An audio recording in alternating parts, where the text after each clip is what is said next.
अस्सलाम वालेकुम। Are with the मार में मैं आज आपको खुशामदीद कहता हूँ। आज के इस वीडियो में हम देखेंगे कि ऑटोमेटिक ggplot2 को कैसे यूज़ करना है, या आपने जितना भी आज तक ggplot2 के बारे में सीखा है, कोडिंग करना सीखा है, उसकी बेस पे आप विद इन फ्यू मिनट्स अपने पब्लिकेशन रेडी ग्राफ्स कैसे बना सकते हैं। चलिए स्टार्ट करते हैं। सबसे पहले आप ये सारे पैकेजेस जो हैं इन्हें इंस्टॉल करें। आप बाकी पैकेजेस इंस्टॉल करें जिसमें रीडएक्सेल, tidyverse, DevTools और ggpubfix, और सबसे इम्पोर्टेंट पैकेज जो है वो है SQC, SQUISSE। तो इस पैकेज का सारा मैजिक है, आज देखते हैं थोड़ी देर में। और ये थीम्स हैं कुछ, इन्हें भी इंस्टॉल कर लें।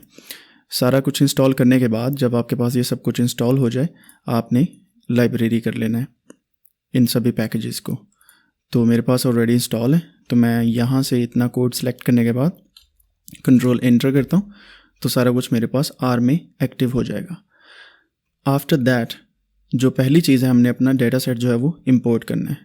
तो मैंने जैसे पिछली वीडियो में भी बताया था, और ऊपर ये कार्ड में भी एक वीडियो आ गई है, आप इस पर क्लिक करके देख सकते हैं कि आपने आर में अपना डेटा सेट, जो पर्सनल डेटा सेट है या आपका अपना रिसर्च का डेटा सेट है, उसे कैसे इंपोर्ट करना है। अदरवाइज़ आज जो एग्जाम्पल में मैं डेटा सेट यूज़ करूँगा वो 3 किस्म के हैं, जो बिल्ट इन आर के डेटा सेट हैं: मिडवेस्ट, आयरस और एम्प्टी कार्स का डेटा। जैसे इन तीनों पे मैं क्लिक करता हूँ, आप देखते हैं कि यहाँ पे हमारे पास 3 डेटा सेट्स जो हैं वो ऑलरेडी यहाँ पे बिल्ट इन हो गए हैं। इनको व्यू करने के लिए हम यहाँ पे देख सकते हैं कि मिडवेस्ट के डेटा सेट में ये चीज़ है, आयरस के डेटा सेट में ये चीज़ें हैं, और एम्प्टी कार्स का डेटा सेट कुछ इस तरीके से है। तो हम अपने डेटा सेट को इस तरीके से यहाँ पे ले आएंगे।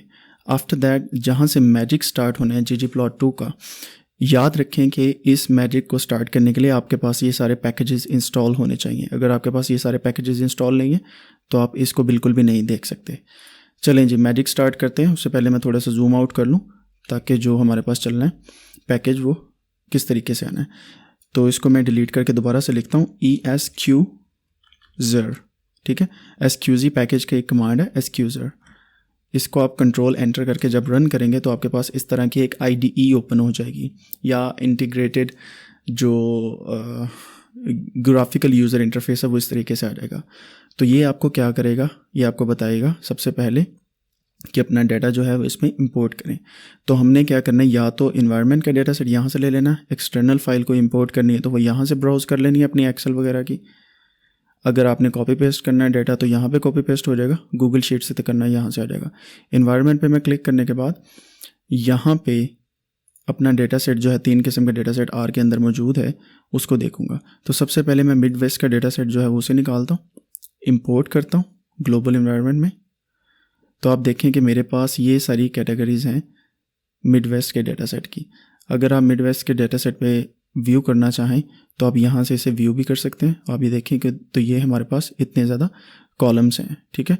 और कॉलम्स के बाद आपके पास आगे डिफरेंट किस्म की चीज़ें जो हैं वो आ जाती हैं।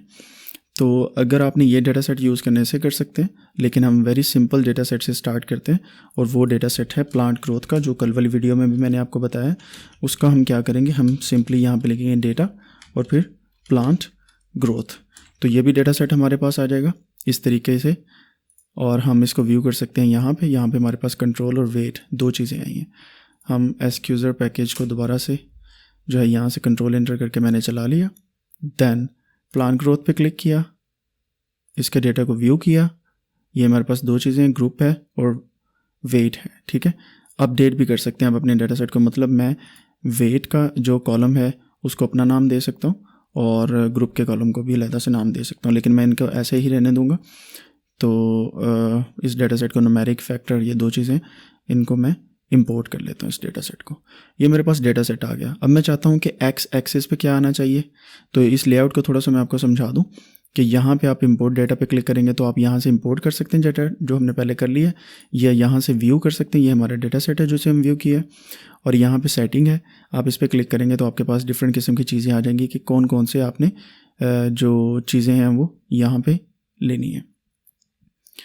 तो मैं यहाँ पे सारी जो IDEs हैं इसकी उन्हें ले लेता हूँ।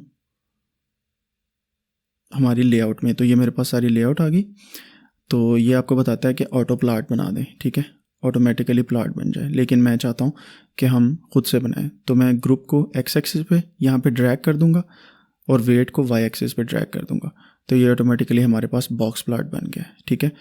अब आप इसको ग्रुप को फिल में ले आएंगे तो आप देखेंगे कि फिल के हिसाब से उसके कलर भी चेंज हो गए। तो हमें कोड नहीं लिखना पड़ा, तो फिल वाला कलर चेंज हो गया है। जिनको ggplot2 का पता है, बेसिक्स का पता है, दैट्स गुड। जिनको नहीं पता है तो यहाँ ऊपर कार्ड में एक वीडियो आ रही होगी, आप वो देख सकते हैं।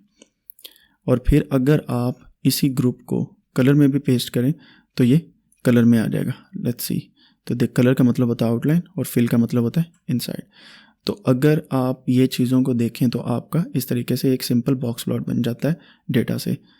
फिर अगर आप चाहें तो जहाँ पे आपका क्लिक हो रहा होगा उस किस्म का आपके पास प्लॉट बन सकता है, ठीक है। तो यहाँ पे बार प्लॉट भी बन सकता है हमारा, और बॉक्स प्लॉट भी बन सकता है जो हमने बनाया, वॉयलन प्लॉट भी बन सकता है जो ये बन गया, ठीक है। फिर उसके बाद यहाँ पे ये प्लॉट बन सकते हैं। मैं बॉक्स प्लॉट पे रहता हूँ। फिर यहाँ पे आप एक्सिस लेवल चेंज कर सकते हैं। मैं टाइटल इसको देता हूँ बॉक्स प्लॉट का प्लॉट ऑटो जीजी प्लॉट, ठीक है। इसको मैं इसका टाइटल दे देता हूँ। सब टाइटल में कुछ नहीं देता, कैप्शन भी नहीं। एक्स एक्सिस पे मैं लाता हूँ ट्रीटमेंट्स, ठीक है। वाई एक्सिस पे मैं लाता हूँ प्लांट वेट और ब्रैकेट में ग्राम।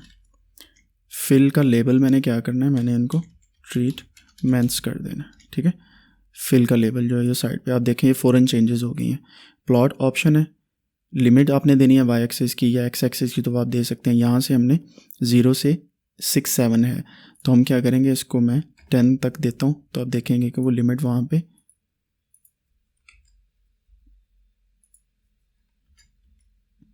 10 तक चली गई है, 0 से 10 तक चली गई है। तो आप इसको अपनी मर्ज़ी से सेट कर सकते हैं। लेकिन जो ऑटोमेटिक है वो 6 तक है, तो हम 6 तक ही इसे रखते हैं। तो सॉरी 8 तक है, तो हम 8 तक ही रखते हैं। इसका अगर आप इसको रिमूव कर देंगे तो ये ऑटोमेटिक हो जाएगी, ठीक हो गया। फिर हम जो इंपॉर्टेंट चीज़ें मैं आपको सिर्फ वही बता रहा हूँ। अब फ्लिप कोऑर्डिनेट्स करने इस पर क्लिक करेंगे तो एक्सिस चेंज हो जाएंगे। वाई एक्सिस एक्स एक्सिस पे आ जाएगा और एक्स एक्सिस वाई एक्सिस पे आ जाएगा। आप देखेंगे ट्रीटमेंट्स यहाँ पे आ गई हैं और प्लांट वेट यहाँ पे आ गया है। इसको मैं सिंपल उसी जगह पे ले जाता हूँ। फिर अपीयरेंस चेक करता हूँ। आप अपनी मर्ज़ी से कलर दे सकते हैं। अभी यहाँ पे जो कलर थीम्स मैंने आपको बताई हैं डालने के लिए, उनका ये फ़ायदा है कि यहाँ पे आपके पास डिफरेंट किस्म के कलर थीम्स आ जाएंगी। तो मैं आपको कहूँगा कि मोस्टली विरिडिस कलर जो है ये पब्लिकेशन रेडी ग्राफ्स में यूज़ हो सकता है। यहाँ पे आप कलर की एग्जांपल देंगे और थीम जो है मोस्टली जो मैं यूज़ करता हूँ और मैं आपको भी रिकमेंड करूँगा वो मिनिमल तो नहीं है, क्लासिक जो थीम है वो ज़्यादातर यूज़ होती है पब्लिकेशन रेडी ग्राफ्स में। तो इस तरीके से आप देखें कि कलर ऑटोमेटिकली आ गए। अगर आपने लीजेंड की पोजीशन चेंज करनी है, राइट पे लीजेंड्स आ रहे हैं, ख़त्म करने हैं तो इस पर क्लिक करें तो ख़त्म हो जाएंगे, नीचे लाने हैं तो वो नीचे आ जाएंगे, ऊपर लेके जाने ऊपर आ जाएंगे, ये देखें। और अगर राइट पे रखने तो राइट पे आ जाएंगे। तो इस ग्राफ के लिए मैं लीजेंड पोजीशन जो है उसे राइट पे रखता हूँ। देन हम क्या करेंगे, हम अपने स्पेसिफाई भी कर सकते हैं कलर। हर कलर पे क्लिक करने के बाद आप कलर को चेंज भी कर सकते हैं, ठीक है। तो वो कलर वहाँ पे चेंज हो जाएगा। जैसा कि आप देख सकते हैं कि कलर ऑटोमेटिकली चेंज हो रहे हैं। तो आप अपनी मर्ज़ी से यहाँ से कलर भी चेंज कर सकते हैं। देन हम डाटा को लिमिट कर सकते हैं। आप चाहते हैं कि कंट्रोल और ट्रीटमेंट 1 ही आए तो इसको आप रिमूव कर देंगे, ठीक है। और आपने अगर नहीं रिमूव करना तो रख सकते हैं। अगर आप चाहते हैं कि वेट की 30 में से कुछ ही नंबर ऑफ़ रोज़ आएँ तो आप इसको क्लिक करेंगे तो डाटा आपका फ़िल्टर होता जाएगा, जैसे डीप्लायर में हमने किया था। देन हमारा एंड पे इसका मकसद ये है कि हम इस प्लॉट को सेव कहाँ पे कर सकते हैं और किस तरीके से अपने पास इंपोर्ट कर सकते हैं। तो सेव करने के लिए सिंपली आप यहाँ पे क्लिक करें। क्लिक करने के बाद आप मोर ऑप्शंस पे जाएं। मोर ऑप्शंस पे जाने के बाद ये आपके पास प्लॉट का साइज़ आ जाता है। तो इसको अपनी पब्लिकेशन के हिसाब से सेट करने के बाद यहाँ पे साइज़ दें और यहाँ से आप कोई भी फाइल इंपोर्ट कर सकते हैं, ठीक है। जैसे JPEG, PNG, PDF, SVG, BMP, tiff file जो होती है वो ज़्यादा पब्लिकेशंस के लिए यूज़ होती है और आप PNG भी यूज़ कर सकते हैं। लेकिन मैं आपको कहूँगा कि आप इसको अभी यहाँ से डाउनलोड ना कीजिए।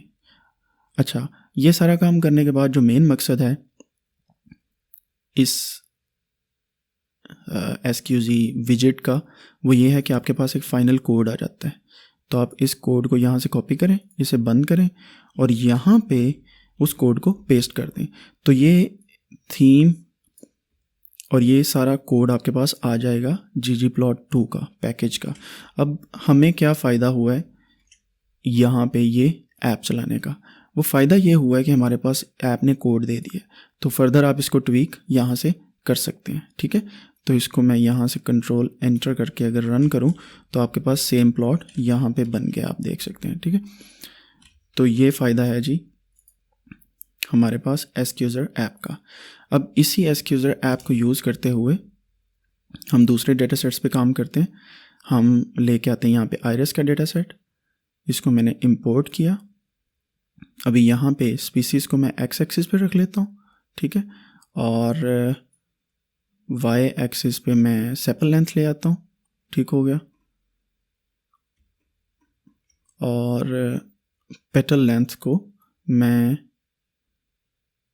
स्पीसीज़ को यहाँ पे फेसेट में भी लेके जा सकते हैं, तो यहाँ पे ऑटोमेटिकली आपके फेसेट रैप बन जाएंगे ऊपर, ठीक है।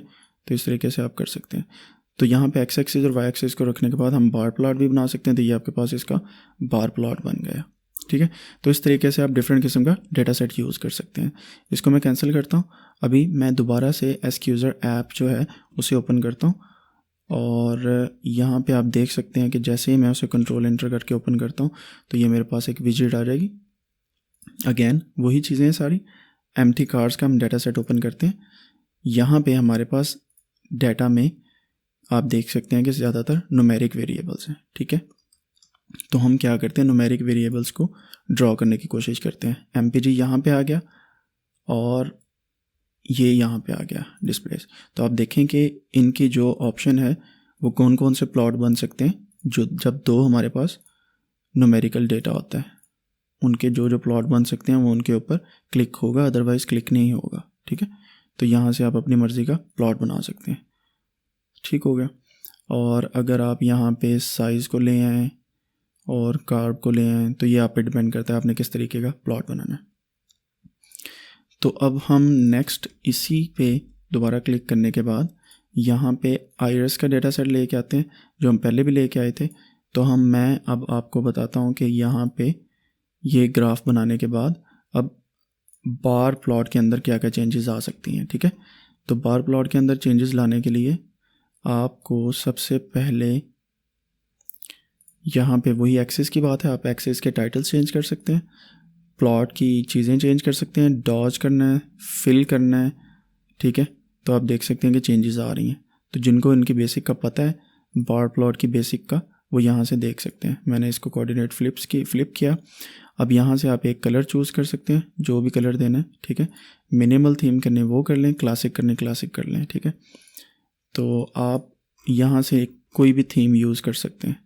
तो जो मैंने HRBR थीम्स का कहा था वो यूज़ करनी है, तो वो इस तरीके से वो भी आप कर सकते हैं।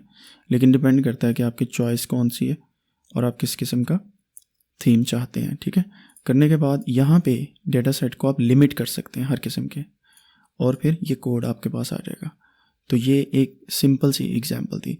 अभी यहाँ पे रहते हुए ही अगर आपने डेटा सेट कोई और लेके आना है तो आप सिंपली क्या करेंगे, इसको कैंसिल करना पड़ेगा, हमें दोबारा से रन करना पड़ेगा, आई थिंक सो, यस। दोबारा से रन करने के बाद अब हमारे पास हम मिडवेस्ट का डेटा ले आते हैं। मिडवेस्ट के डेटा सेट में आप देखेंगे कि हमारे पास दो कैटेगोरिकल वेरिएबल है। एक कैटेगरी है, बल्कि कंट्री स्टेट वाई एक्सिस पे आ जाता है, ठीक है। और इस डेटा को हम व्यू करते हैं तो आप देखेंगे कंट्री भी हमारे पास कैटेगोरिकल वेरिएबल है, ठीक है। County, sorry not country, county जो है वो भी हमारे पास कैटेगोरिकल वेरिएबल है। और हमें एक और कैटेगोरिकल वेरिएबल चाहिए जो कैटेगरी है ऑलरेडी। उससे क्या होगा, हम एक हीट मैप बना सकते हैं। तो अभी यहाँ पे हम ये देखें, पॉपुलेशन ब्लैक किया तो ये काउंटी डिफरेंट है, ज़्यादा है, तो हम यहाँ पे स्टेट ले आएंगे। आप देखें कि आप इस तरीके से हीट मैप बना सकते हैं, ठीक है। आपको दो एक्सिस चाहिए होते हैं कैटेगोरिकल वेरिएबल के हीट मैप के लिए, और एक फिल के लिए चाहिए होता है। तो यहाँ पे आप प्लॉट ऑप्शंस में सारी वही चीज़ें होंगी।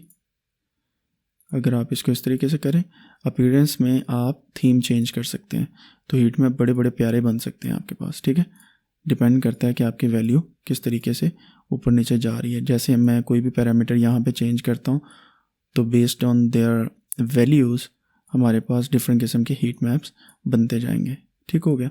अब आप चाहते हैं कि ये हमारे पास हीट मैप आ गया है, लेकिन हम इसे काउंटी वाइज जो है वो फेसेट रैप कर दें, तो आप देखेंगे कि यहाँ पे थोड़ा टाइम लग रहा है, इसे ज़्यादा टाइम लग रहा है इसे, तो हम स्टेट वाइज करने की कोशिश करते हैं फेसेट। जी बिल्कुल, तो ये स्टेट वाइज फेसेट रैप हो गया। ठीक है, तो आप अपनी मर्ज़ी से इसके उस तरीके से कर सकते हैं जिस तरीके से आपको चाहिए। रो फेसेट रो अलहदा लगा सकते हैं, फेसेट कॉलम अलहदा लगा सकते हैं, दैट डजेंट मैटर। तो यहाँ पे आपके पास एट द एंड इसका कोड आ जाएगा, इसे आप ट्वीक कर सकते हैं। तो इस तरीके से आपको ggplot2 का पूरा कोड लिखने की ज़रूरत नहीं है, आप ये वाला पैकेज यूज़ करने के बाद अच्छे तरीके से अपने पब्लिकेशन रेडी ग्राफ बना सकते हैं। अगर आपको ये वीडियो पसंद आई है तो इसे लाइक कीजिए, और चैनल को सब्सक्राइब करने के बाद आप से रिक्वेस्ट है मेरी कि जो बंदे ये वीडियो देख रहे हैं और जो व्हाट्सएप ग्रुप में ऐड हैं वो काइंडली कमेंट ज़रूर किया करें नीचे, और अपनी जो आप चाहते हैं कि नेक्स्ट मैं वीडियो पब्लिकेशन रेडी ग्राफ से रिलेटेड बनाऊं, आप नीचे कमेंट्स में मुझे ज़रूर बताइएगा। अपना ख्याल रखिएगा, टेक केयर एंड अल्लाह निगहबान।